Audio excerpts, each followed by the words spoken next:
হরে কৃষ্ণ বন্ধুরা, আজকে আমি এসেছিলাম মায়াপুরে। তো মায়াপুরে দুপুরের প্রসাদ নিয়ে নিয়েছি। প্রসাদে ছিল সাদা অন্ন আর এই লাল লাল পুরি, আর সাথে ছিল চানা মশলা, তার ভেতরে ছিল পনির। তারপরে দেখো আমাকে ডাল দিল, ডাল দিয়ে একটু অন্ন খেয়ে নিলাম। তারপরে এই পনির দিয়ে চানা মশলা খেতে খেতে সেটা শেষই হয়ে গেল। তারপরে আমাকে আরও একটু চানা মশলা দিল, আর দেখো গরম পড়েছে সেই জন্য দিয়ে দিল উচ্ছে আলুর এই সবজিটা। আমি যেহেতু উচ্ছেটা বেশি ভালো খাই না, ওই জন্য আমি অল্প একটু টেস্ট করলাম। তারপরে দেখো দিয়ে দিল এই মিষ্টি মিষ্টি পোলাও। আর জানো তো, উচ্ছেটা ভালো খাই না বলে আমি আলুগুলো উচ্ছের থেকে বেছে বেছে খেলাম। তারপরে দিল এই ফ্রুট চাটনি। এই ফ্রুট চাটনির মধ্যে ছিল আপেল আর সাদা আঙুর, কালো আঙুর, আরও অনেক ধরনের ফল।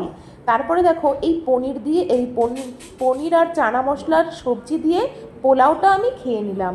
এরপরে ডাল দিয়ে আরও একটু ভাত মেখে আমি খেয়ে নিচ্ছি।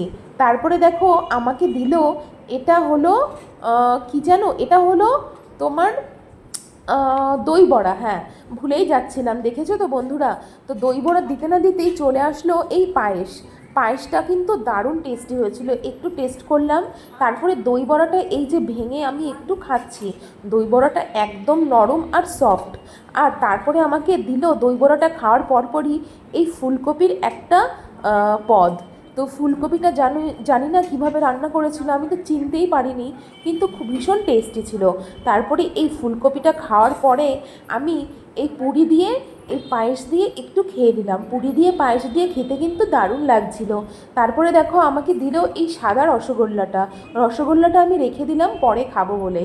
তারপরে এই পুরি দিয়ে পায়েস দিয়ে খাচ্ছি, আর তারপরে আবার এই দই বড়াটা আসলো, আমাকে বললো একটা দই বড়া দেবো। আমি বললাম হ্যাঁ দিন। তারপরে দেখো আমাকে আরও একটা দই বড়া দিয়ে দিল। তো সেই দই বড়াটাও আমি খেয়ে নিচ্ছি। এত টেস্টি! বাজার থেকে তো এর আগে অনেক দই বড়া খেয়েছি, কিন্তু এই মায়াপুরের দই বড়ার যেন একটা ভিন্ন রকমই স্বাদ। তোমরা কারা কারা মায়াপুরের এইরকম প্রসাদ পেয়েছো আমাকে কিন্তু কমেন্ট করে জানিও। তারপরে আমি দেখো এই ফ্রুট চাটনিটা খেয়ে নিলাম।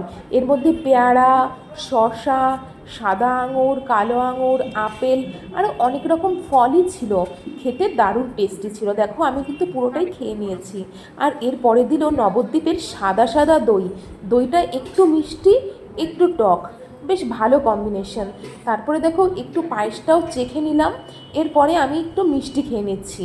আর ভাত তো আমি খেতেই পারলাম না, তো দইটা এবার খেয়ে নিচ্ছি। পায়েসটা খাওয়া হয়ে গেছে প্রায়।